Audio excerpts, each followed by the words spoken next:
আমরা দেখেছি যে শেখ হাসিনার যে কমান্ড রেসপন্সিবিলিটি, তার সবকিছু বাস্তবায়নের ডান হাত ছিলেন আইজিপি সাহেব।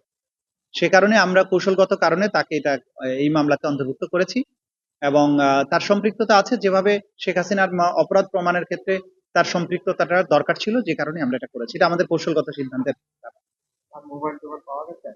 এখন পর্যন্ত পাওয়া যায় নাই, আমরা সার্চ করছি, আমরা চেষ্টা করছি, যে আশা করছি হয়তো পাওয়া যেতে পারে, দেখা যাবে। Thank you.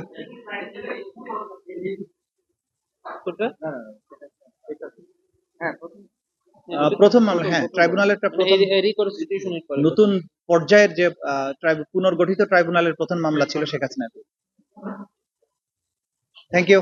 ঈদের আগে কোনো ও আচ্ছা, যেটা প্রশ্ন করেছিলেন, তদন্তের কাজ, তদন্তের রিপোর্ট ফাইনালাইজ করার প্রক্রিয়াটা চলমান আছে। আশা করছি যে খুব সহসাই এটার কাজ শেষ হবে।